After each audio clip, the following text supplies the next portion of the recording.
Hey everybody, how you doing? It is a melancholy Sports Frenzy 2.0 here. I am the maestro, Kevin Crane. I'm the conquistador, Dave Height.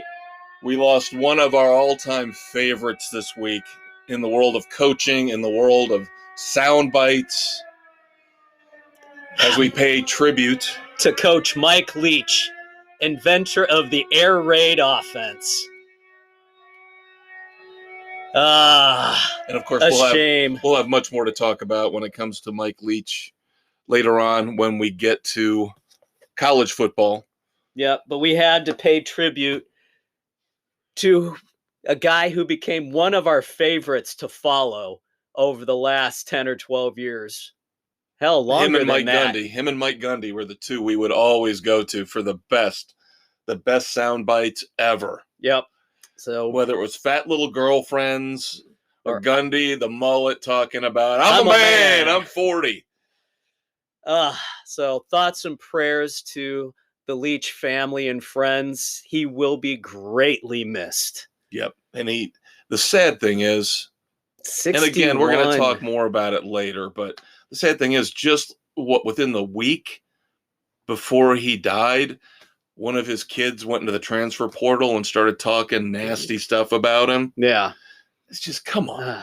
I know he didn't seem like he was the greatest guy in the world. He seemed prickly. He had issues as a coach, which is why he was kind of run out of Texas Tech. And then went up to the Northwest. Yep, to Washington State. Yep. But again, we'll talk more. We got to give him his full and proper due. So segment 2, when we get to college football, we will talk more about the great Mike Leach. But of course, this time of year, it's all about the NFL first and foremost. We've got to recap week 14, and we've got to talk about our picks for week 15. It's crunch time. Getting down to the wire, kids. Yep, we're seeing some surprising teams making last-minute pushes. The Detroit Lions. Yep. The Jacksonville Jaguars. And then teams starting to find some rough patches like the Dolphins. Yeah. Not looking too good right now. Yeah, Tua Sunday night losing to the Chargers 23-17, and he did not look good. And that's 2 games in a row. Yeah, that he has looked pretty brutal. Yeah, so I still think the Dolphins are a lock for the playoffs. Although they're going to I'm jumping ahead to our picks, but they're still a wild card. Very, very, very tough game in the cold and the snow coming up this Saturday night in Buffalo. Yeah, it's not a good situation. Nope. But of course, arguably the biggest news of the week is early on Monday Night Football, Kyler Murray has one of those freak tries to make injuries. A cut and tears his ACL. And no, it's not artificial turf. It is grass, the same type they use at Soldier Field. This is the type of grass everybody was saying that should be put in. So devastating non-contact injuries do take place other places other than East Rutherford, New Jersey. Yeah, because Glendale is known for having those trays where they move them out. Yeah, to get the sun to water them, right, to keep everything fresh. Right. It just happens. It happens. Yeah. I don't know why. It seems like it's something that happens more and more often as the athletes get bigger, faster, stronger. And so now the Cardinals are in a massive conundrum here because you're probably not going to have Kyler Murray for 2023. No. Let alone the end of 2022. So what are you going to do? I don't know what his contract looks like. I know he just signed that massive extension. If you pay him through 2023 and if they're right now, they are in tankathon. They could conceivably get a top 5 pick and possibly get one of those young quarterbacks if they wanted to draft a Bryce Young, if he's still out there. I think CJ Stroud will be gone, but there's a couple of options for him out there. And now is Colt McCoy auditioning? It was not a good audition for a 1 year. Yeah, for a one. I can't see Jimmy G.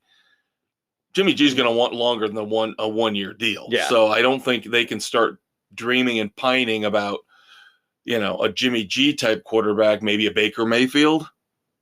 But again, Baker's in a pretty good spot. He's in a pretty good spot with the Rams if he plays well. And that's the thing. The week started off with the dramatics on Thursday night of Baker Mayfield coming back. Was it 98 yards on that final drive? Final drive to win it for a guy who got into town, less than 48 hours before kickoff? And have you seen the stories about the fact that he had bought a plane ticket to go to LA even before they called him and asked him to come out? I heard that. That's kind of freaky. That's kind of wild. Maybe he got an early inclination. And I'm telling you, there is a part of me. Yes, it was just the Raiders. We know how the Raiders love to blow double-digit leads. But there's part of me that's kind of rooting for him. The way he got railroaded in Cleveland. Yep. And then never really got a decent shot in Carolina. Right. So he's got the rest of the year here to prove himself with the Rams, with Sean McVay. We've always said environment and coaching means a lot. If a player lands in the wrong spot when it comes to the coach, forget it. Or the organization. Yeah. I mean, whoever Houston drafts next year, I'm telling you right now, 75% chance that kid's career is going to end in misery. Yeah, it's not a good landing spot. That team is not set up anytime soon for success. No. And again, you look at the Bears when they drafted Trubisky. You had numbnuts running the offense, and he would not tailor his plays to the strengths of the quarterback. He tried to make the quarterback do everything in the playbook, and you can't do that, especially somebody with a limited starting role. God, who was that? I know that was John Fox was the head coach. Yeah. But who was the OC? I cannot remember. I can't remember. Don't beat yourself up about it. We are not omniscient here, people. No. We're close. And then you had the other train wreck of a coach come in. Yeah. So, but obviously Trubisky isn't helping himself or doing himself any favors after what happened last week. He got another golden opportunity. And he failed Kenny Pickett epically. Got knocked out early in that game against Carolina and throws 3 picks and puts Carolina back on the map. Now they, in that miserable NFC South, are 1 game out of the lead. Yeah. Oh, God. It's crazy, isn't it? And that's all on the Buccaneers. That for shame on Todd Bowles, for shame on him not being able to motivate these players, even the GOAT. Embarrassed. The GOAT looked irrelevant in that game. Embarrassed on the West Coast, his home territory. 49ers with Brock Purdy, 35-7. Purdy looked pretty damn good. Yeah, and you keep me personally as a Buccaneers guy next to the Bears. I keep waiting for this team to wake up. There's no reason why they shouldn't be better. They've got almost all the guys from over the last 2 years when they won a Super Bowl and almost beat the Super Bowl champion Rams in the playoffs. Yeah. And now all of a sudden they look miserable. The difference? The coach. Todd Bowles. Todd Bowles is the head coach. Should have been somebody else. Yep. And I still think there's a story to be told there. There's some kind of drama going on behind the scenes because Arians, they showed him up in the press box, up in the booth, watching that game, and they were talking about the team just doesn't seem to play the same. No. Under Bowles as they did under Arians. So why is Arians no longer the coach? And if it was Brady saying he didn't want Arians, then why wouldn't he say put Leftwich in charge? Yeah. Maybe it was time Arians, maybe for health issues, needed to step away from the head coaching aspect, the day-to-day grind. And he's had that issue before, right? Yeah.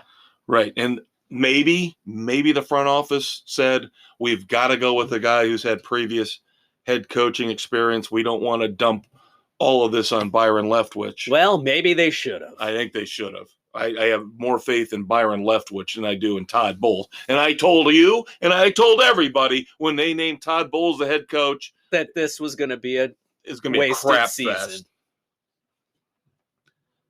Well, we talk in baseball about the Astros a lot, right? The cheating scandal, and we talk a lot about the players that were tainted, and the coaches and the managers that were tainted, and the front office guys that were tainted. Well, it looks like the New Orleans Saints are heading down that road. Because not only did we have Bountygate way back in the day with Sean Payton, Greg Williams, paying players to injure players on the other team. Now we go back to the Buccaneers-Saints game from Monday Night Football the previous week. Now, the fallout, of course, did not come until after we'd done last week's podcast. That's why we're discussing it now, even though we're also discussing the Buccaneers getting shellacked by the 49ers. But you go the week before the Monday Night Football game where the Buccaneers got on that roll in the fourth quarter and made the massive comeback. Yeah. And Cam Jordan, the star defensive player for the Saints, falling to the ground conveniently to stop the Buccaneers from running their quick offense. Yeah. Now, he got fined. They all got penalized, but he has the MRI showing a legitimate injury to his foot. And he wasn't just out one play. I think he was out 4 or 5 plays. He was out for a couple, yeah. So it wasn't just one of those. He actually has a legitimate injury. And at that point, the NFL needs to backtrack and nullify those penalties that they were given. I think what they were looking at, and I agree with everything you said, I've heard all of that, but if you look at the video, there's some hinky stuff going on where he's looking at the sidelines and it looks like there might be a coach or two there telling him, drop to the ground. They all do it all the time. Circumstantial evidence. But yeah, the proof is in the MRI. If the shoe don't fit, you got to acquit. Total of $550,000 in fines handed out to Cam Jordan, coaches, and the Saints organization. But here's the thing. Who's to say they didn't pay somebody to doctor the MRI? There because you go. Maybe they are big-time cheaters. Maybe. But then the NFL also has more problems. And again, the Patriots are involved. This time, it's their receiver, Devontae Parker, concussed on a play. Where the hell is the concussion police the NFL supposedly has watching everything? They didn't stop the game. No, it wasn't one of his teammates. Nelson Aguilar, right, as they're getting ready to hurry up, takes a knee and motions for the training staff, trying to get the officials to stop play to check on him. And it was only by the grace of the Cardinals throwing a flag to challenge that if it was a catch or not, stop the play. There is no excuse that the NFL has for letting that take place. It was obvious the way his head hit the turf, how he had trouble getting up, how he staggered away. Yeah, the NFL's got a big problem right now, and they're so reactionary year after year after year when it comes to player injury situations, penalties, because now I'm hearing rumors that we have talked about, and we've heard people in the booth talking about the fact that some of these roughing the passer calls are just too namby-pamby. They're ridiculous. They're going the other way. The NFL is actually talking about ejecting players for roughing the passer. No! I mean, and then half the time you get a quarterback who, like Brady the other night, got choked. Nothing was called. That was a roughing the passer. Then you have other times where somebody will get hit in the head, nothing's called.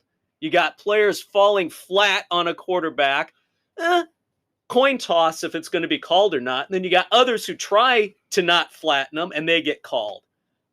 Yeah, I think that one, Sunday night, I want to say that was the Chargers-Miami game, where you bring up one where it was the whole weight of the player falling on the quarterback, where you could see the Dolphins player putting his arms out. So his full weight didn't land on the quarterback. And I think that was the game, and they still called a 15-yarder on him. So how about we go the other way? Let's not talk about ejecting players. Let's talk about refining this even more. Yes, we want the star quarterbacks out there, but even with all of the enhancements, you still can't get it right. And you've still got, half your quarterbacks either dinged up or out right now. You're not going to change the nature of the game. At some point, you've just got to say, oh, well, they're going to get hurt. They're going to get hit unless you put a flag around their waist, and then everybody will stop watching. All right, we look back. A couple other games that we did not get to talk about here in our opening rant. Bills-Jets, very good game. I watched that one. Bills, you want to talk about calls that should have been made on roughing the quarterback. God. Mike White was getting drilled. He got his ass handed to him. Twice he had to come off the field. Late hits that were not called. Technically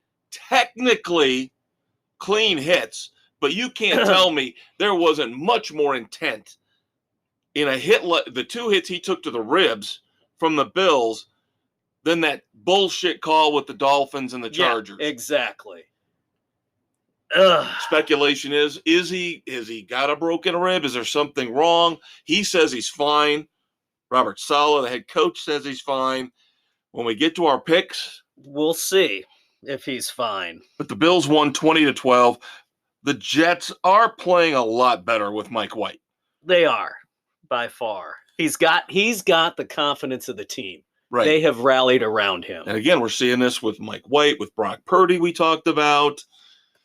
You give these young guys a chance who've been sitting on the sidelines learning instead of just being thrust out there. You might have the next Tom Brady. There. Yeah. Bengals, ugly win, but they won against the Browns. They've been having a lot of trouble with the Browns over the last couple years. So Joe Burrow breaks that jinx 23-10. Yep. Lions are roaring their way into playoff contention. Beat up on the Vikings are a sham. Can I say that? They are a sham. The Vikings are a sham. Now, I'm not trying to denigrate the Lions who won at home 34-23 over Minnesota. But I expected the typical Lions to rear their ugly head again in a divisional game. And they proved me wrong. We talked about the Vikings being a sham. And this shows now, yes, they really are. I don't care what their record is. I don't care that they'll back their way into that NFC North title. I don't expect them to do anything. They'll be a one and done in the playoffs. Yeah, they have no defense. You can't trust Kirk Cousins. Nope. All they've really got is Justin Jefferson, and that's it. So now we'll, again, discuss in a minute here how good the Lions really are because they are playing the aforementioned Jets. Yes. That'll be a tough challenge for them. We'll get to that. Now, I've been saying the last couple of weeks, the New York teams, the Jets and the Giants both, were not going to make the playoffs. I did not believe it. No. I didn't believe they were nearly as good as their records indicated. Now, with Mike White, I like the Jets more, but the Giants don't have anything. Brian Daboll's doing his best, but that team, there's nothing from the there. Previous regime, that roster is almost as bad as the Bears. Yeah, it's pretty brutal. Eagles destroy the Giants in New York, 48-22. We talked about the Steelers. Trubisky throwing the picks. I apologize. I was thinking of the week before. This was not the Panthers game. This was the Ravens game. Yeah. Where Lamar Jackson didn't play. It was Huntley.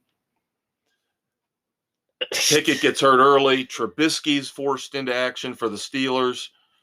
And 3 picks, as you said. And the Ugly Ravens game. defense pretty much locks it up for them. They had a horrible offensive day themselves, putting up only 16. Yep, 16-14. We don't know who's going to be the quarterback for either team coming up this week. We talked about the 49ers, Buccaneers, Chargers, Dolphins. We probably owe a couple more comments on that. I have to say, Brandon Staley, Justin Herbert showed up for once. This one, even though Herbert was great.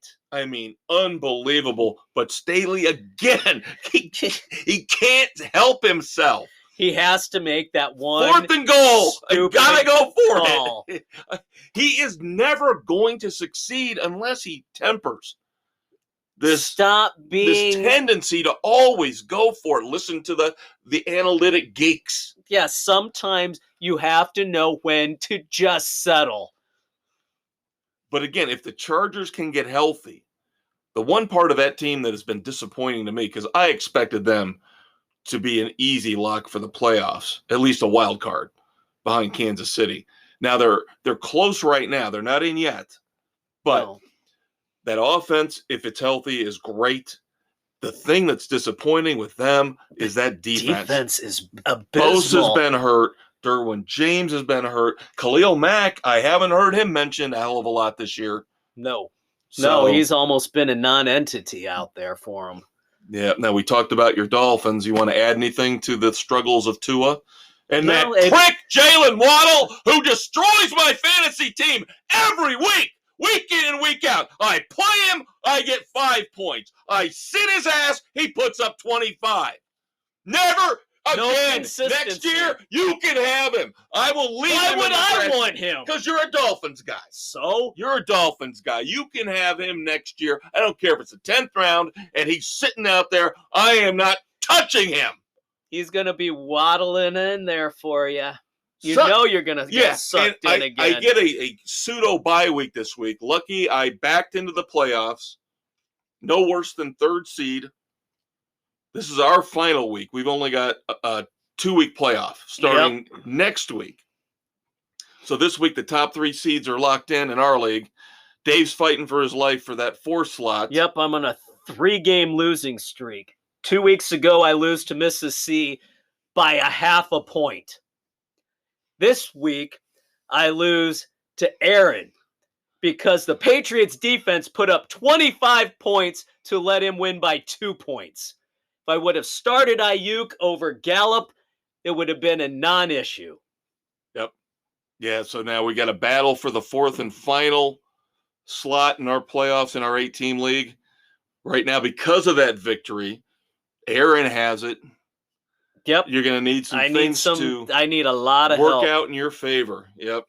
Otherwise, Aaron's going to get his ass into the playoffs, and that means he's probably going to lock up our 2022-23 Penafrenzy for overall excellence in all 5 of our contests. Yep.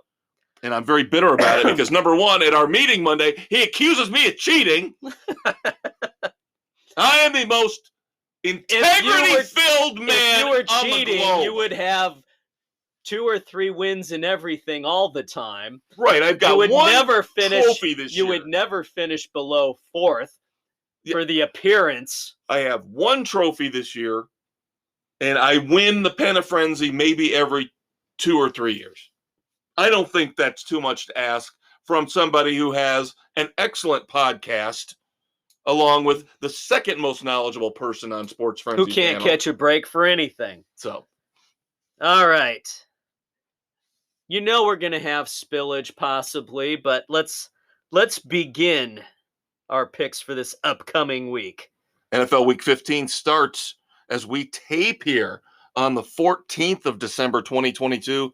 This will hit in the morning of the 15th, and that night, Thursday night, 49ers go up to Seattle to play the Seahawks. The Seahawks need to stop the bleeding. Yep, there's implications on the playoffs for these guys on this one. That as long as that 49ers defense is somewhat healthy, I'm rolling with the 49ers. You got to go with the Niners defense. That defense is too much right now, the way they're going. Yep. See, the Seahawks do not have a great defense. Brock Purdy, Christian McCaffrey, Brandon Ayuk should be able to move the ball enough, even though they're going to have to deal with the typical raucous Seattle crowd. Yeah. They should be all right.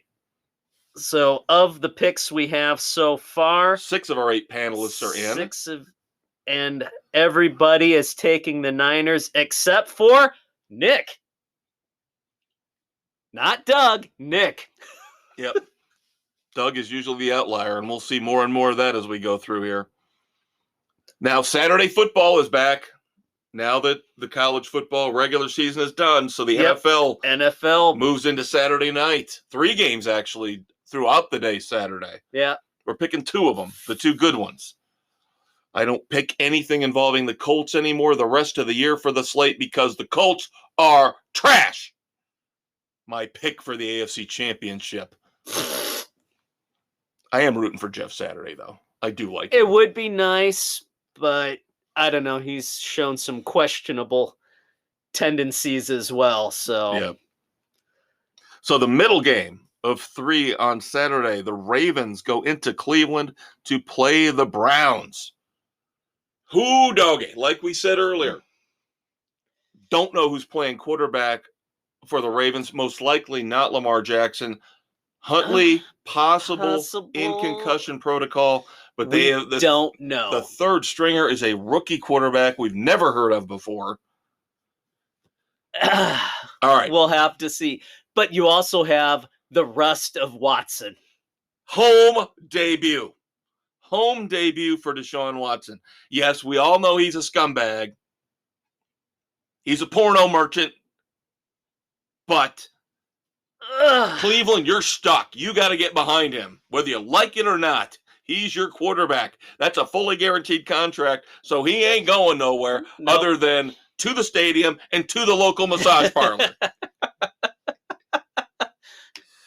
So, I am going with the Browns. I think the Browns win this game. I am banking on the fact that it's probably going to be the rookie playing and not Huntley.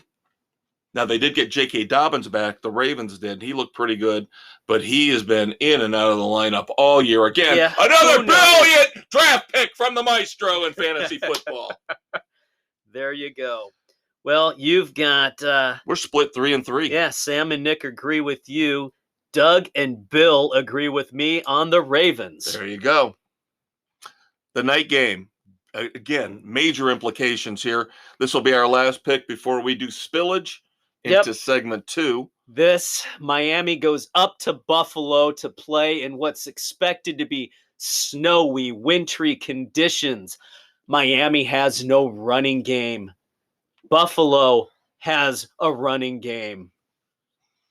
Buffalo for everybody except Doug taking the Dolphins. Of course, Doug took the opposite.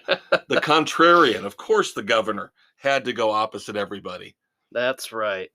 So that's going to do it here for segment 1. We're going to wrap up our picks for segment 2 for the NFL. Moving on to Sunday and Monday night. And then, of course, we got to start doing the great equalizer. Bowl season is upon us, kids. Double jeopardy for everybody. The first of 4 weeks of bowl picks. We're going to have those for you coming up as well in segment 2.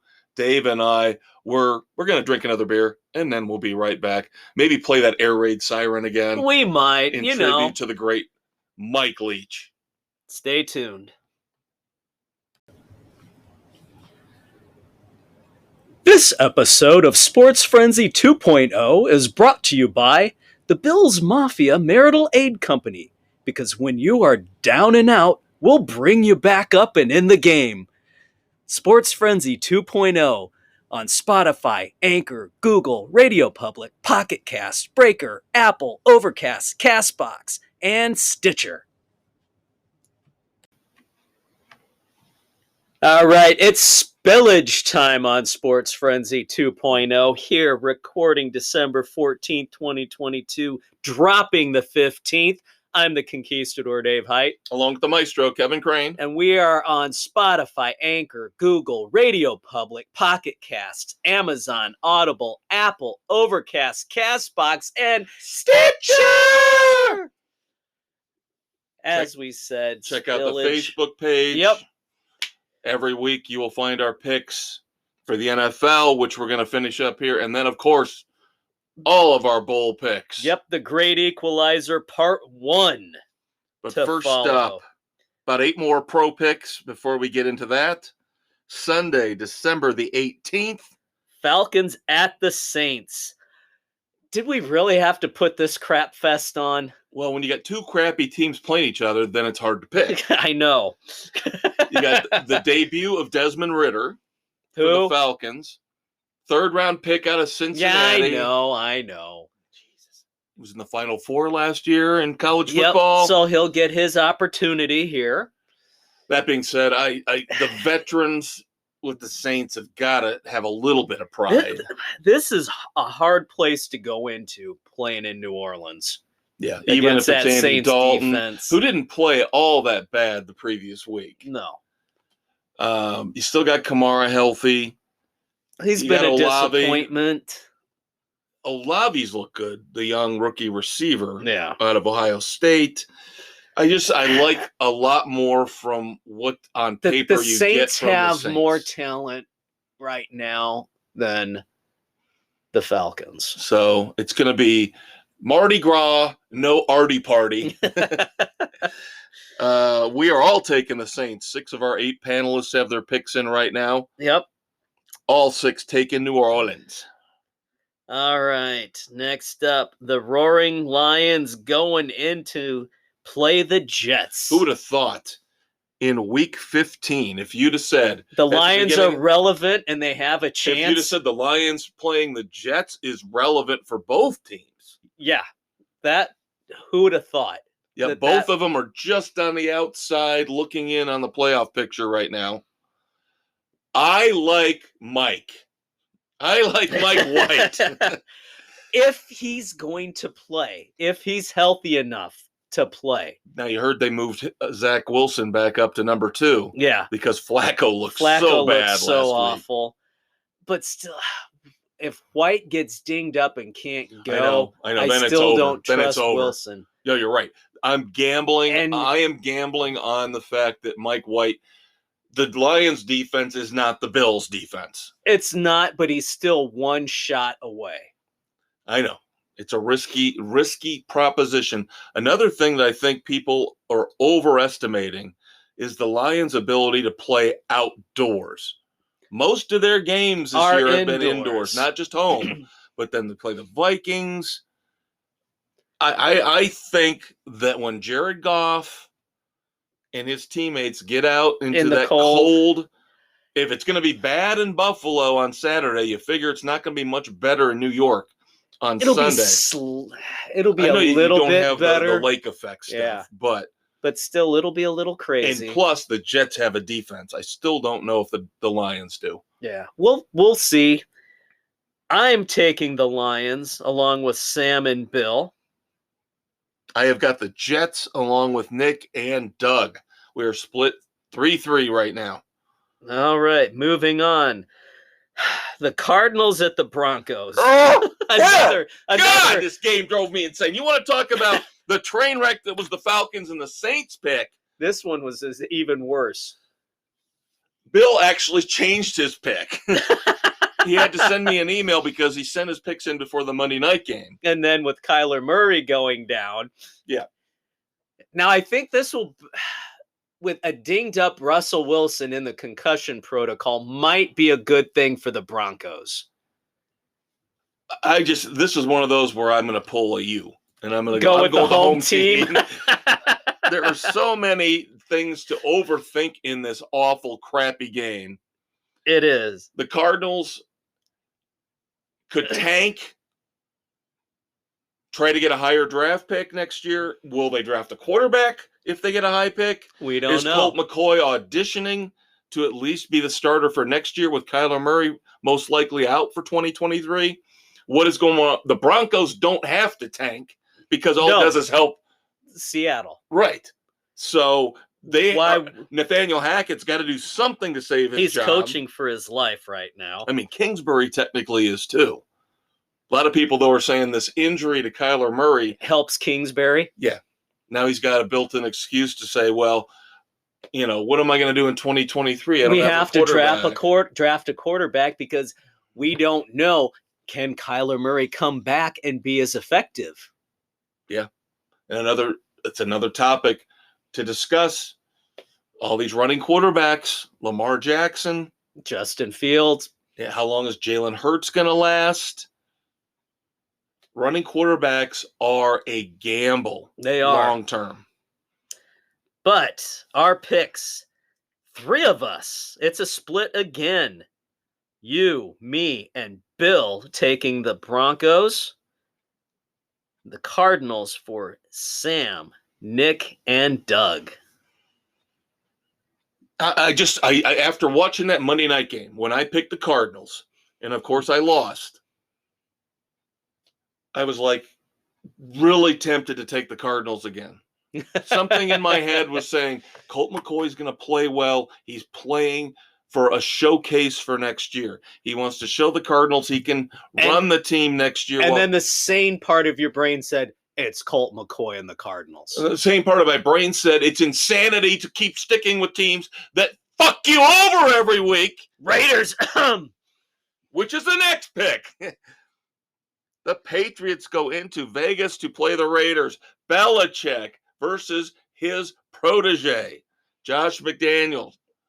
Come on. And again, this was one where I initially wrote down the Raiders, and I said to myself, what are you doing? Hell are you what thinking? Are you doing? Scratch that up. Put a piece of clear, the tape stuff, the Michael Nesmith whiteout tape crap that his mom came up with, and get that pick out of there and go back to the Patriots. You just said in the previous game you are not going to define insanity. You are not going to do the same stupid thing again. So why would you pick against Belichick, especially against McDaniels? Yes. That tells you where I'm going. I'm sorry. I lost it. It's Patriots across the board for the 6 so far. This one kind of shocks me with the results of our panel so far. The Titans going in to play the Chargers? It looks like that win against the Dolphins impressed most of us. Yes, 5 of us are taking the Chargers. Who's taking the Titans, Kev? You've heard of Love Island? We have Doug Island. A place you really don't want to go unless you want to catch a disease. I have liked the Chargers, the lineup, the roster all year. Everything. But again, they got a coach that doesn't know what he's doing. That's why I'm telling you, Sean Payton is licking his chops waiting for this job. They become an automatic contender the minute they get a decent head coach in there. Exactly. But that being said, the Titans actually have the coaching edge. Mike Vrabel is a better head coach. Vrabel is a brilliant head coach. The problem is we talked here recently about the fact they fired their GM because their GM made stupid moves, let A.J. Brown go. Tannehill has no weapons other than handing the ball off to Derrick Henry. And eventually, it's going to catch up. And it did. It's finally caught up with them. They got shellacked by the Jaguars last week. Now Jacksonville's back into the picture in the AFC South. Now they got to play the Cowboys this week, so that's going to be a tall task. Yeah, I think they're going to crash back down to reality. Yeah, and Dallas has to make up for that poor showing they had against the Texans. Yeah. So, like Dave said, everybody but Doug taking the Chargers. Yeah, the Titans are just so limited offensively. They are. They're going to be like the Vikings. They're a one-trick pony. They're going to be like the Vikings. The Titans will, just like the Buccaneers, by default win their division and then be a one and done. Boy, this game at the beginning of the season looked phenomenal. This looked like it could have been the game of the late season. Bengals at Tampa Bay playing the Buccaneers, but we just trashed the Buccaneers here last segment. There's nothing there. The Bengals look solid, look good. Joe Burrow now is starting to creep into the MVP discussion. Yep. Especially now with Tua backing up. Down. Joe's passing him. I mean, it's still probably Jalen Hurts or Patrick Mahomes. But Bengals across the board. Yeah, they got Jamar Chase back. I mean, there's no reason for me. I'm done having faith, hoping that the Buccaneers are eventually going to find it again. Yeah, no, they're being outcoached. All right. Coming a couple weeks after that magnificent tie, we get a rematch between the Giants and the Commanders in D.C. Oh, God. And one of these two teams is going to make the playoffs, if not both. How sad is that? That being said, you, me, Sam, and Bill taking the Commanders. Nick and Doug go with the visiting Giants. We talked earlier about the Giants and how Brian Daboll's doing the best he can with that team, but they need to overhaul that roster. They need too much. The Monday night game, just for shits and giggles, December the 19th, the Rams with Baker Mayfield. We have the Rams and the Packers. Beavis? Well, Doug thinks the Rams are going to win. Doug Island. Because the rest of us sane ones are going with the lateral thinker, Aaron Rodgers and the Packers. I think this is more about the SoCal guys. Yeah, the SoCal guys can't handle the weather. The Lambeau weather, yeah. That's mostly what it is. Yep. Now, at least Baker Mayfield had to deal with Cleveland winners. Right. But it's the rest of the team. Yep. And there you go. There you go, kids. NFL wrapped up for this week.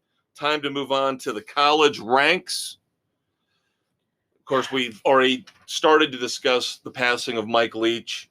And the impact, the innovation he brought not only to college football, but the NFL. And opening it up with that air raid offense, pass, take the short little gains where you can, and it's going to open up and break a big run or open up the deep downfield pass. Nintendo numbers, as they like to say, were invented by this guy. Yep, and like you said at the beginning of the podcast, he did move around a little bit, but nowadays all these coaches are moving around. So, and he never really left a program in worse shape. He usually improved it a little bit from when he got there. Now, something we didn't discuss, one of the black marks in his career was that whole Craig James. Remember that fiasco? Yep. Where he said, he locked my son with a concussion in a dark room. Mike Leach, again, there were a lot of things in his past where he put people off. People didn't like him. I look at the fact the guy was married for 3 decades to the same woman. Yep. Never a hint of infidelity, never a hint of a problem in the family. There are more people who have come out praising him for what he's done, who he was off the field, his brilliance, having a master's and a law degree, willing to teach, not afraid of saying and speaking his mind, and always there to chat with anybody who wanted to. Yep. And of course, we always called him the Pirate because he was a big fan of pirate lore. Yep. It's just sad when sports loses a character like this. Yeah. No, he was not the greatest coach of all time. No. Hopefully they'll put him someday in the College Football Hall of Fame. He was an innovator. He was a good coach. Like you said, he never left a team in worse shape than when he got there. Right. I'm going to miss having him around. Yep. Yeah, and again, you can take the Craig James debacle for what it is, his abrasiveness again in some of his press conferences and the fat little girlfriends and all that stuff. But and again, it's being a character playing in later on to who people thought he was. Yeah, and we'll get to some controversy in college basketball here later on. But despite, again, the few things that would pop up in his career, it didn't stop big schools from hiring him. There was nothing egregious. He never had any violations. Yep. So he ran clean programs, which is hard to say in this day and age. Yep. Now, of course, the news came down today. A couple days ago, Mississippi State said they are going to play their bowl game to honor Mike Leach. And then now the defensive coordinator on his staff, Zach Arnett, has agreed in principle to a 4-year deal to take over the program. So tough times, but at least a somewhat smooth transition. Yeah, they've got stability within the organization. Yep. Of course, we've still got a couple other coaching tidbits to discuss. This is kind of shocking to me. I mean, when a coach has been with a program for a long, long time, and again, we just alluded to the fact these coaches like to jump around. Yeah, but occasionally you do have a long-term guy moving on. Well, he was canned. That too. Navy's 15-year head coach, Ken Nuamatololo. I'm probably butchering that. Yeah. I'm sorry. But I even as little Navy football as I have seen, I know him from the sidelines. I recognize him from being on the sidelines for all these years. And Navy. He had solid teams for so long, but he's had a losing record the last 3 years. Yeah, and he made a point of saying it's funny how I got canned the minute I lost again to Army. Yeah, but that was the culmination because he's not brought anything new to the program. You've got to start updating what you're doing. And the game, I hate to use the phrase, but the game has passed him up. I can't imagine, though, how hard it's got to be to coach one of the military schools when it comes to sports. Oh, it's got to be brutal. It's not like it was in the days of Roger Staubach. No, back in the 60s. Still, you would look, Air Force seems to still be a little bit more on the innovative side where they do try and find a balance. Army and Navy pretty much run the damn ball and occasionally will throw it. Yeah, no, I know what you mean. Then, of course, Jeff Brom leaves Purdue, goes to his alma mater at Louisville. So Purdue brings in the defensive coordinator from Illinois to take over their program. Yep. And I just feel bad for Purdue because, well, I shouldn't because once we get to college basketball again. Yeah. Good stuff for Purdue there. Good stuff for them.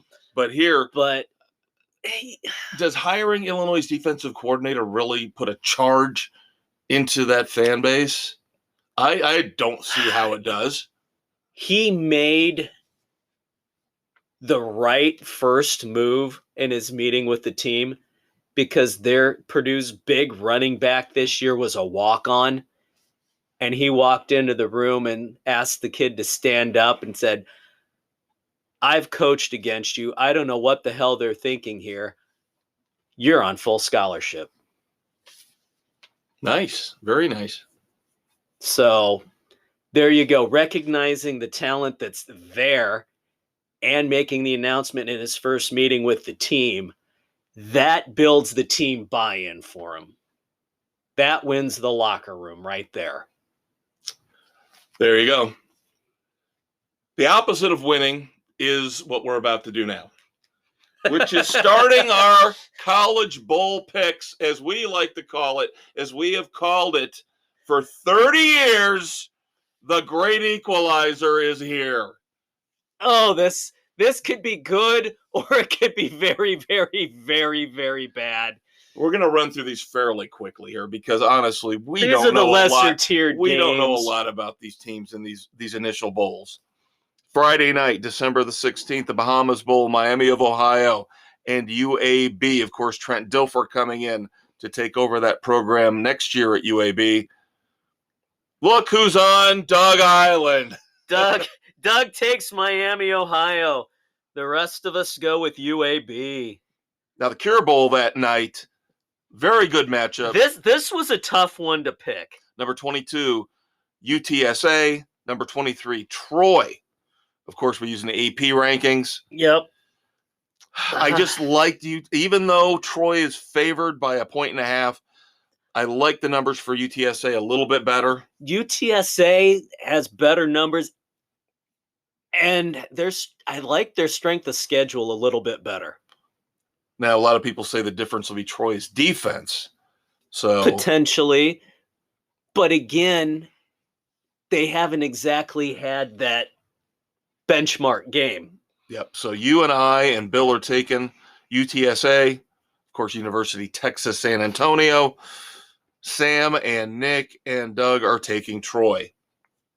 Saturday, full day of football. December the 17th. You're going to have the pros, and you have six bowl games. Holy moly.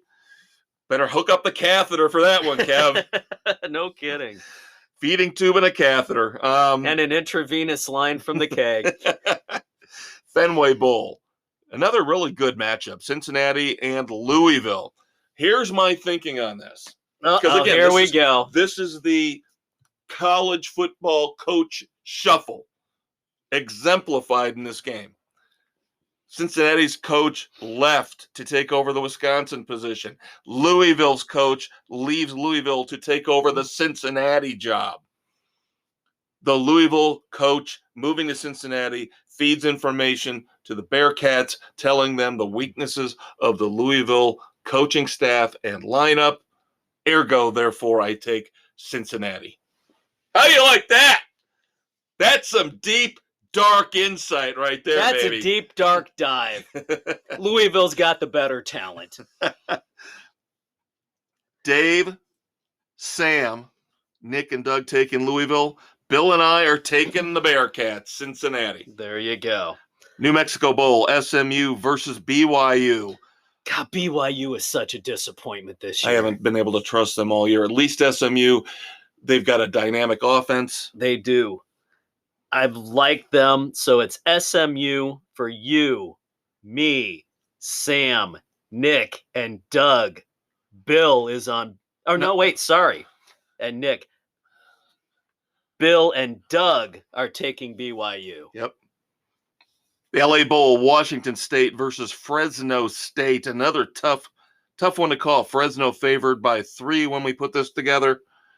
It's a split decision, kids. Yeah, I'm taking Washington State. So is Nick. So is Doug. I'm taking Fresno State with Sam and Bill. The Lending Tree Bowl looks like this one's going to be a blowout. Yeah. Rice versus Southern Miss. All 6 of the panelists with picks in right now take Southern Miss. Which means we're all going down together because Rice is going to win it. No, I figure Brett Favre will figure out a way to pump some money into that locker room. Make sure they win.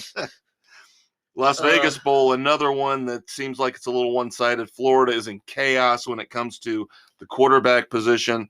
Number 17, Oregon State. They've got it together right now. Everybody's taking Oregon State. They're a 10-point favorite as we put this together. And unfortunately, it looks like 3 straight blowouts in the latter half of the bowl games on Saturday, the 17th. Yeah. North Texas, who just fired their head coach, against Boise State. Boise State across the board. That's a no-brainer there. All right, moving on to Monday the 19th. The Myrtle Beach Bowl, Marshall versus Connecticut. Marshall. That's right, 6 picks. All for Marshall. Again, double-digit favorite. Yeah, not even close. Then you roll into Tuesday, the 20th. The Potato Bowl, Eastern Michigan and San Jose State. I always like a roll with some potatoes. There you go. San Jose State's hosed me. Eastern Michigan has one of those. they tend to play well in the bowls. They do. And you and Nick agree. You're going with Eastern Michigan. The rest of us go with San Jose State. I don't have a ton of confidence in the pick, but because as much as I do research, as much as you do research, we don't know. Throw it out the window. We don't know anything about some of these teams. And some of them, I would be lying if I said I've watched Eastern Michigan or San Jose State. Yeah, and the conferences, you don't know. You can't match them up that well. It's a crapshoot. The Boca Raton Bowl, also on December the 20th. Liberty versus Toledo. Liberty's one of those teams this year that's burned me way too much. Now, of course, Hugh Freeze left to go to Auburn, so they're in flux. Toledo's favored by 5. I'm going with the favorite. I'm taking Toledo. So is Sam, Bill, and Nick. God, I'm on Liberty Island with Doug. Liberty. No, it's just Liberty. Yeah, there you go. Can I change that? It's just you and Doug and the emu. Oh, God help me. Who gets the emu when you get lonely? Oh, Lord. You're going to be passing the emu around. Curl up with the emu to stay warm. I hear they're tasty. Yeah. Oh, my God, yeah. We're already getting loopy after talking about bowls this much. Yeah. But we're not done yet, because now we have to go to Wednesday the 21st, the New Orleans Bowl, Western Kentucky versus Southern Alabama. Oh, God, help me. I'm on Western Kentucky Island with Doug. I'm going to do my little deep dive here for you. I'll tell you why Sam and Bill and I and Nick took South Alabama. Western Kentucky's quarterback went into the transfer portal. He's not playing in the bowl game. And I missed that one. Son of a bitch. The dynamic offense at Western Kentucky, look at the numbers. Yeah. They look like they have a great offense. What's it going to look like with the second-string quarterback? See, no, I missed seeing that one before making the pick. Sorry. This is what you get when you have no life like me, is I have time to dig this kind of stuff up. Yeah, and it's been a hell of a week for me at work, so I haven't had time to dive like I wanted to. Go. One last bowl pick here to wrap up week 1 of this 4-week extravaganza called the Great Equalizer. The Armed Forces Bowl, Thursday, December the 22nd. Baylor versus Air Force. Of course, we just talked about the military schools. Yep. And you mentioned Air Force tends to be a little more creative. They try and have some balance, which is probably why Bill's taking them. He's on an island. He's on Air Force Island. The rest of us going with Baylor. Would he be like the major with the genie? He's not that lucky. Hey, I'd take Barbara Eden back in the day on an island any day. Much Any better day than an emu. Much better than an emu. Much better than an emu. Yeah, I just like Baylor's offense. Again, going back to our SMU BYU pick. I will take an offensive powerhouse, even if the other team has a good defense. I will trust the offense to figure out enough in terms of scoring points to overcome the defense. Yeah, and Baylor's shown so much more than Air Force has this year. Yeah. So as you said, Bill is alone with Air Force. The rest of us go with the Baylor Bears. And it's a crapshoot in the bowls anyway. Yeah, guaranteed half of these bowls here in week 1 are not going to turn out the way most of us are predicting. Yep. So there you go. All right, kids. Segment 2 is done. Football is over. Now it's the mishmash coming up in 3. We've got some NASCAR. We've, of course, got to talk more about baseball and the free agency. Fallout. History in the NHL was made. At the expense of the Blackhawks. Yep. And, of course, we do have a couple other moments of silence on top of Mike Leach and a couple dumbasses. Yes, we do have a few of those. So, may have to break out the crime blotter in connection. We're going to do Frenzy 5-0. Potentially. One of the great segments we used to have back in the day on public access, Frenzy 5-0. All right, kids. One segment left here on December the 14th, 2022. We will be right back. Feeling mildly fatigued? Need a day off even if you just took one a few days ago? Make $30 million a year but just don't want to work for it? You need to join the NBA Load Management Club right now. When they're not napping or texting, guest lecturers Anthony Davis and Kyrie Irving will describe foolproof ways to earn tens of thousands of dollars by not doing anything. Sports Frenzy 2.0, available on Spotify, Google, Radio Public, Pocket Casts, and wherever you listen to your favorite podcasts, is currently negotiating with LeBron James to bring his popular How to Make the Hall of Fame Without Really Trying webinar live and in person to the Load Management Club. Thanks again to Sports Frenzy 2.0 and all you apathetic fans out there for making us a success. All right, everybody, last segment here, Sports Frenzy 2.0 taping on December the 14th, 2022, the 50th episode of Sports Frenzy 2.0 for 2022. Of course, once we hit 52, it's going to turn all over again and start with one. Boom, for 2023. But that is neither here nor there, as he is a conquistador, Dave Height. He's the maestro, Kevin Crane. And this will hit Thursday morning, December the 15th. We had last week in baseball was the massive free agent signings for the most part. Yeah. The Bogarts deal, the Aaron Judge re-signing. But there's still some stupid money that got spent in the past week. And we're here to tell you all about seriously stupid money. Seriously stupid length of contract. That would be the contract that was given out overnight last night as we tape. Yep. To one Carlos Correa. Of course, one of the four big shortstops that was on the market here as we went into the offseason. He is now the third of the four to be plucked away. The Giants, 13 years. $350 million. 13 damn years until he's 40.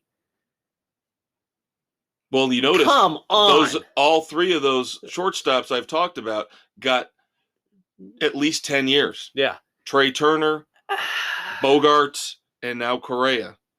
Correa gets probably the most ridiculous one of all. Yeah. Absolute in terms of length, insanity.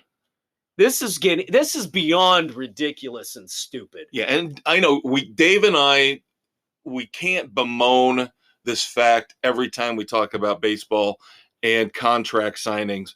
But if you look on Spot Track, if you look at the salaries for these teams, of course the Mets, on top of signing Justin Verlander, they bring Brandon Nimmo back on an 8-year, $162 million deal. Then from overseas, they bring in starting pitcher Kodai Senga on a 5-year, $75 million deal. Right now, Spot Track has the Mets projected payroll at $306 million. Why is that shocking? Because the cap threshold, the tax cap, for Major League Baseball is $233 million. So not only are the Mets over almost $80 million right now, they're going to have to pay 98% penalty on top of that. So when this is all said and done, the Mets are probably going to end up paying about $200 million over that 233 tax cap threshold. Because their owner doesn't care. He's got deep pockets. Well, he does care. But the thing is, instead of giving that money to a good cause or a charity, he's going to give I'm going to buy a goddamn championship for the long-suffering Met fan. What a noble cause. And we talk sports every week. We love sports. Baseball is more out of whack now than it has ever been. Ever. When you look at the Oakland A's and realize up until a couple days ago when they unloaded Sean Murphy on the Braves, and when I say that, it's a brilliant move for the Braves. Once again, they poach an Oakland A's budding superstar like they did with Matt Olson to replace Freddie Freeman last year. Now they bring in catcher Sean Murphy because the A's didn't want to go to arbitration with him. So the A's a couple days ago technically had a 0 payroll. Yeah, nothing. Now they've got guys on arbitration. They're probably projected out to probably be about $30 million for their payroll for the year, which is absolutely damn stupid. A $200 million difference. Oh, well over 200 million. Yeah. 306 versus 30. Yeah. Yeah. You're talking over 270. Yeah. That's fucking stupid. And Dave and I looked at these spot track numbers before we started the podcast as we do our due diligence and our awesome preparation. You need to have a hard cap and a hard floor. We've got too many teams that are just sitting there willing to be the punching bags for the Yankees and the Dodgers. And I just want the revenue and the sharing Padres. money to put in my pocket. Yeah. The hell with my fan base. They can suck it. I'll still charge buku bucks for a shit team, and I'm going to get rich. Yeah. For doing nothing. Yeah, and our two teams have done basically next to nothing. And it's amazing to me how the payroll numbers for our two teams are as high as they are, considering that we don't have anything. We don't have a lot of hope. You probably have more hope than I do, considering your entire AL Central division is being frugal. So at least you could win the division. Yeah, but everybody's doing something to get a little bit better. We're not. We have done... Oh, we got Corey Clevenger. Whoop-de-frickin-do. Yeah, Clevenger coming over from the Padres. Well, yeah. I get Jamison Tyone, so whoop-de-frickin-do for the Cubs, too. But I'm telling you, Cubs fans are so stupid sometimes. Respect Aaron beyond belief, one of our panelists. Huge Cubs fan. Saw him the other night at our winter meeting, and he was like, I like the Cody Bellinger signing. Why? Why do you like the Cody Bellinger signing? You signed Cody Bellinger for 1 year. If he's great, then he's going to go somewhere else and get a huge deal. And if he sucks, you just flushed your Wilson Contreras money down the toilet. Did you see the offensive number comparison between Bellinger and Hayward? Hayward was better on the slash line. I never said I liked the signing. But Aaron, a lot of these Cub fans blindly follow whatever they do and go, we got to be optimistic. We've got to just stick with the team, guys. No, I'm done. The last 3-4 years have soured me on Ricketts, on this fucking marquee network that I can't get. I'm done, and I'm not going to sign up for Bally Sports and pay $20 a month so I can watch this shitty-ass Cubs team that won't spend money and somehow still has a projected payroll of $175 million. As you like to say, you're still paying the for Jason Hayward tax. Yeah, for 1 more year. But it's ridiculous.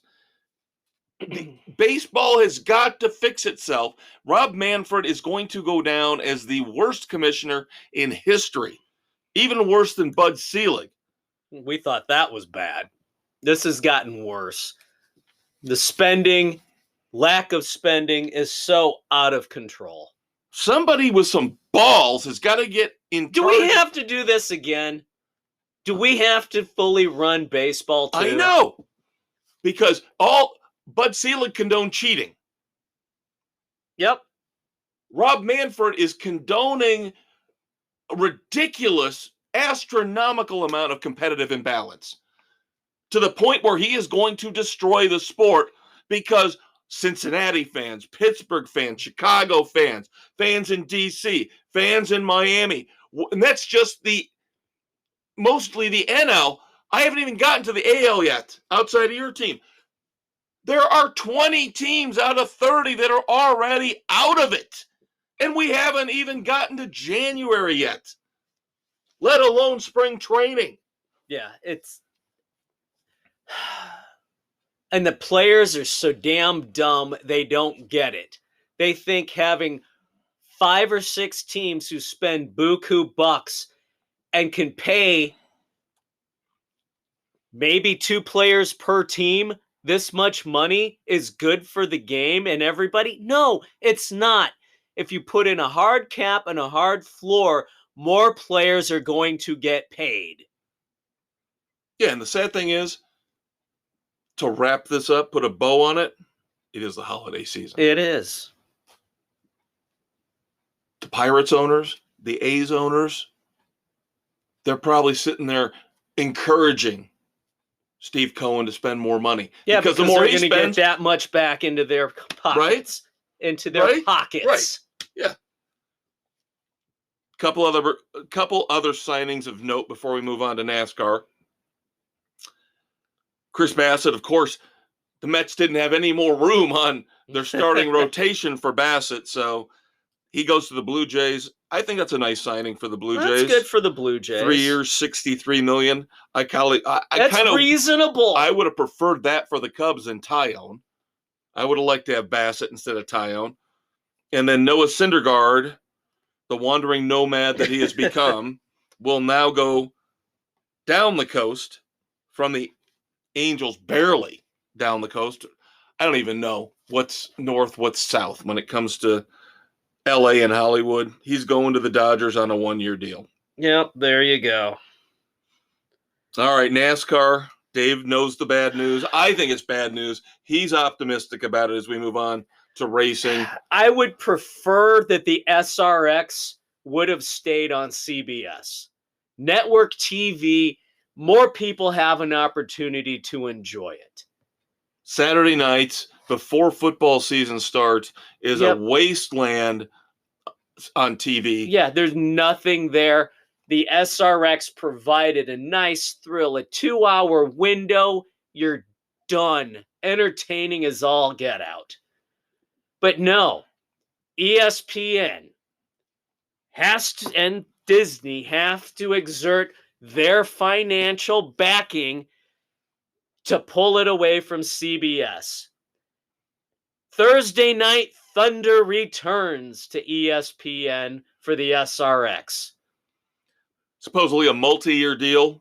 Races will start at 9 p.m. on ESPN Thursday night. They will all be on ESPN. They're starting it too late. I like that 8 o'clock start time for the SRX when it was on CBS. Now, at least part of the deal is that these races are on ESPN. They are not going to get shuffled to ESPN2 or ESPN News. No. They are all on ESPN.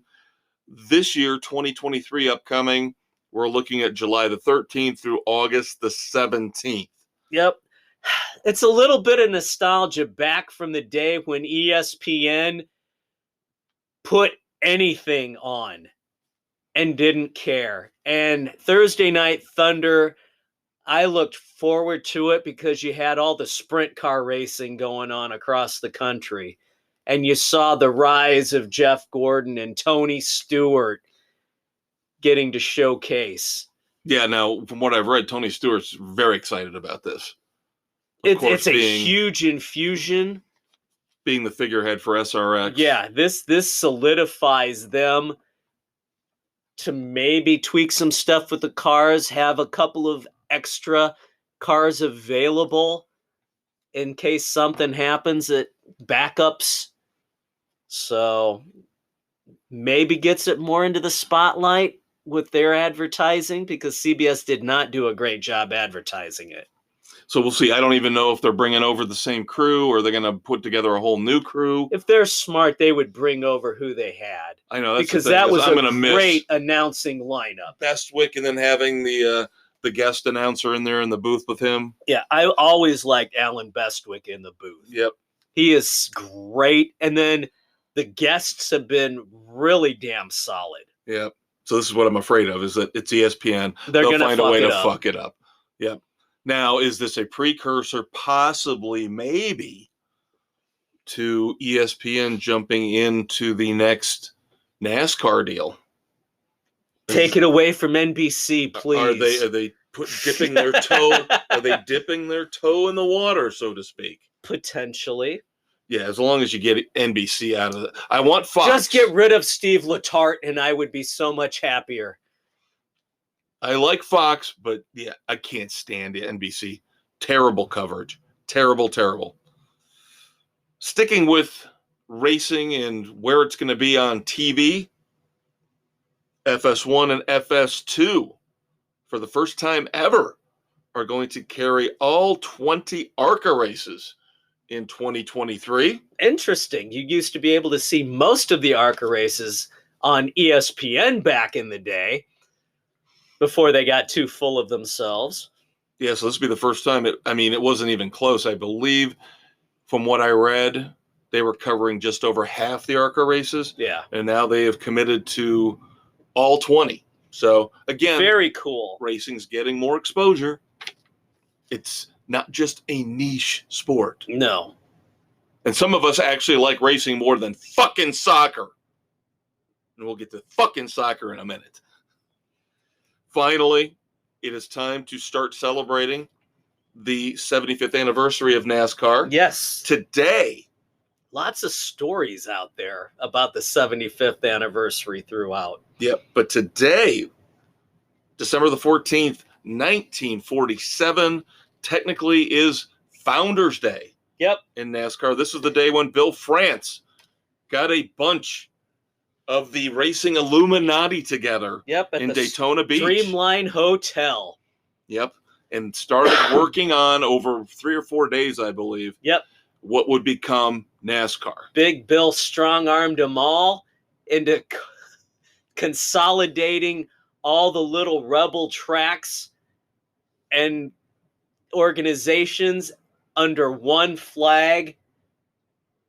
Unified rules, unified purses, making modern racing history. There you go. And of course, this entire upcoming season is a 75th anniversary season for NASCAR. So they're going to have a lot of special events going on. This is kind of technically the start of it right now, though. Yep. Damn it, I want the Winston 500 back this year. Hey, you're getting North Wilkesboro, okay? From what I read, upgrades are going very well. Yep. They're making it retro upgrades. All the old signage, billboards, and everything, they want the experience to be what it was back in the day. Any new buildings that have to go up have to look like they did back in the day. And thank God they fixed the drainage issues they had there. So I'm looking forward to this. Oh, God, I love Wilkesboro Speedway.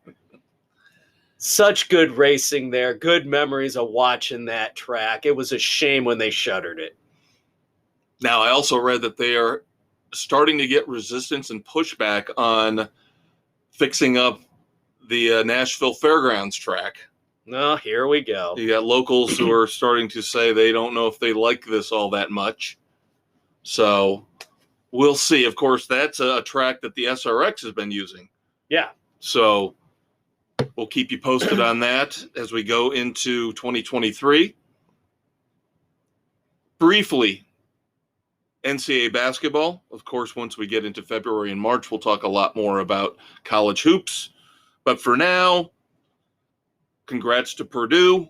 Yep, ranked number 1 at this point. How long will they stay there? Because number 1 over the years has almost been a revolving door. Yep. And congrats to my Miami Hurricanes, at least in basketball.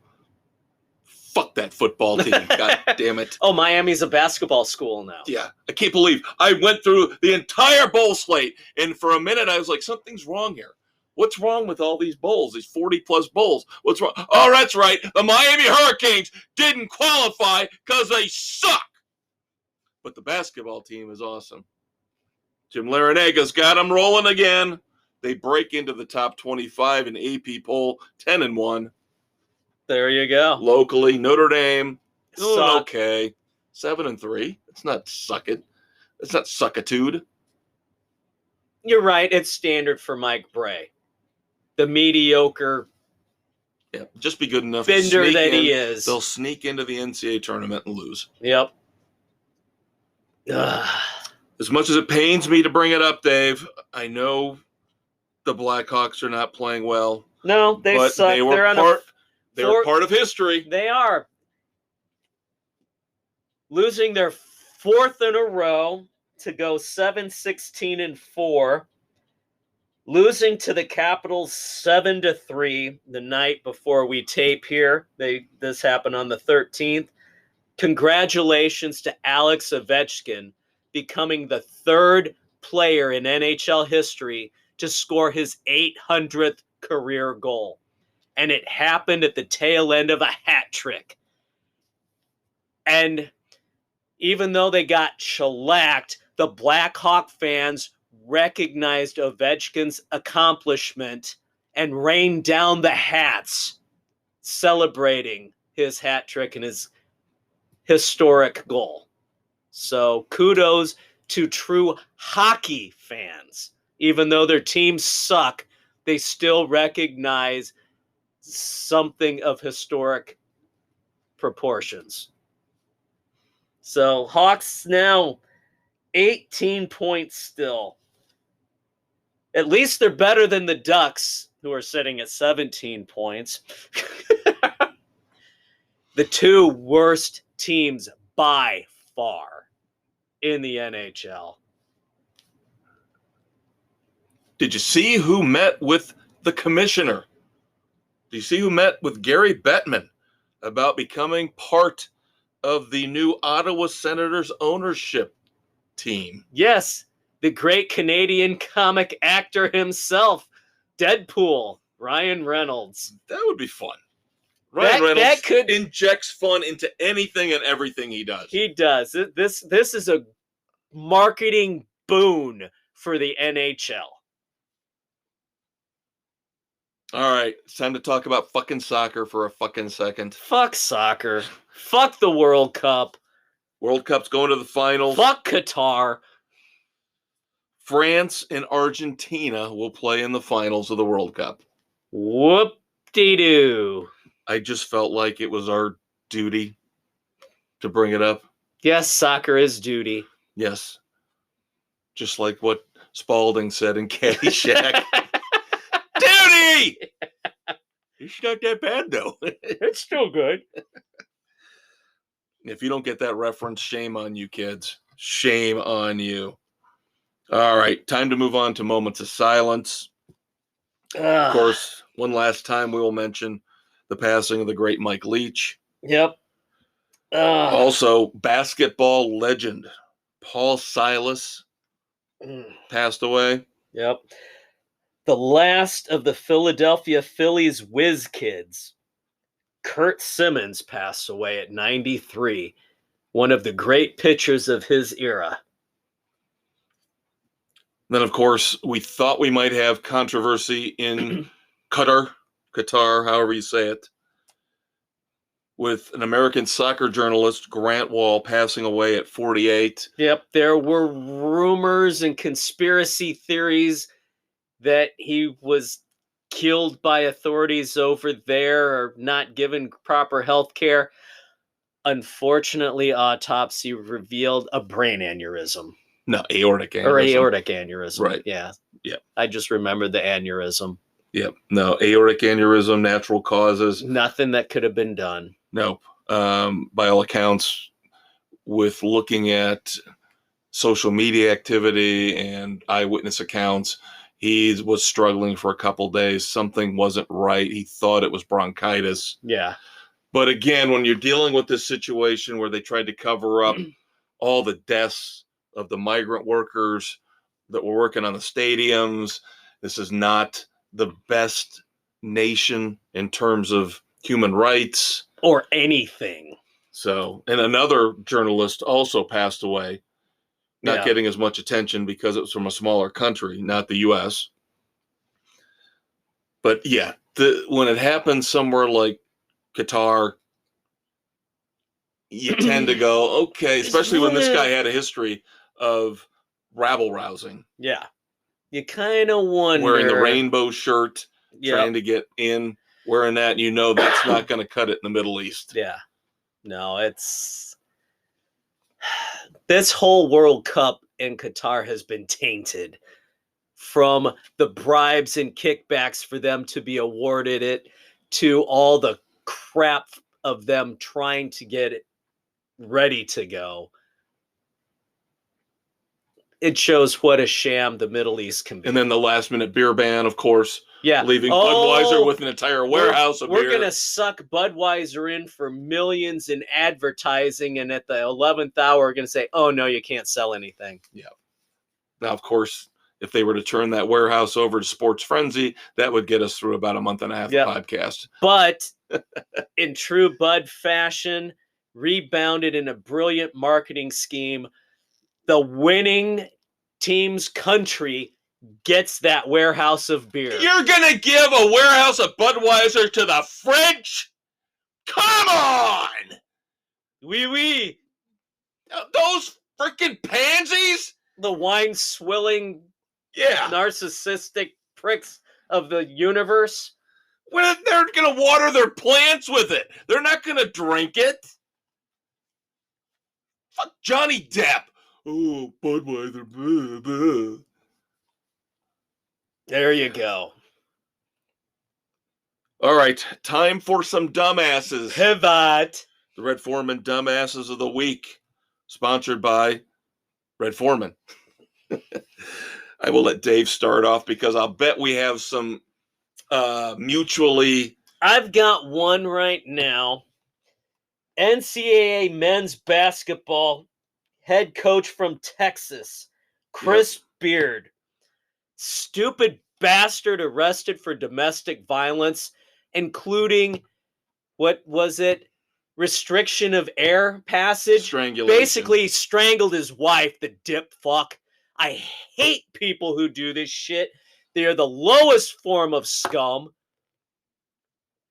Absolutely hate it. Yep, there's no excuse. Arrested for felony domestic violence. Properly being demonized by Texas. Suspended without pay.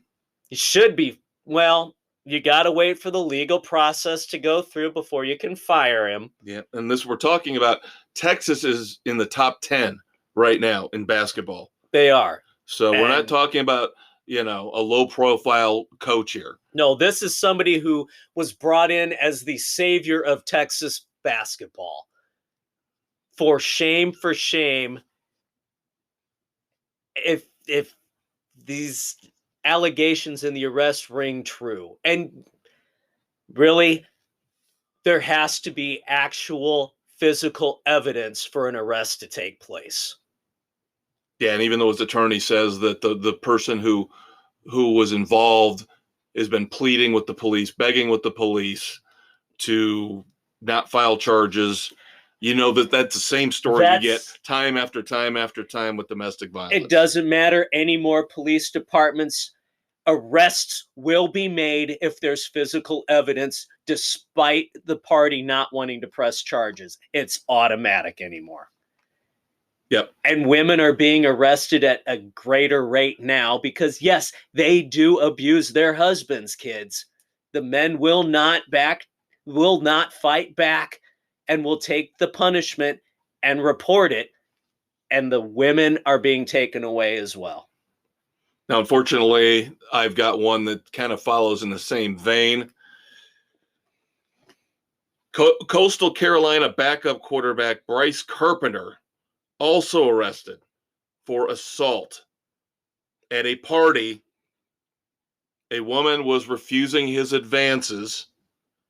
People tried to pull him away from the woman. Now, she made the mistake of going back and re-engaging with him. Why would she do that? But again, did not follow through with the advances, so he slammed her to the ground. I don't care if he's drunk. I don't care. There's no excuse for domestic violence. Nope. And to wrap up the Red Foreman dumbasses, we are explicit. We mark it every week as explicit. Now, this time we're going to go beyond just saying fuck. Because I think Robert Griffin III needs to be called out. He needs to be held accountable. There is no excuse. I don't want to hear that he just mixed up You words. do not mix up bugaboo with jigaboo. There is no mixing that up. He used it deliberately. He needs to be held accountable for using that racial slur. If everybody else gets held accountable, and again, I don't like the double standard.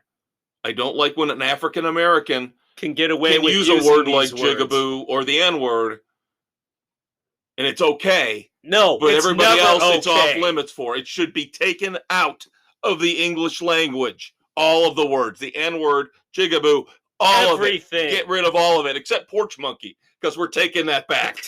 Okay, Randall. Just kidding. It's just a clerk's. That needs to it's go a clerk's too. joke. It's a clerk's joke. Because that is a highlight. Check out the weekend edition on Saturday morning, kids. Yep. He's Dave. He's Kev. We will check you out on the weekend edition and next week here on Sports Frenzy.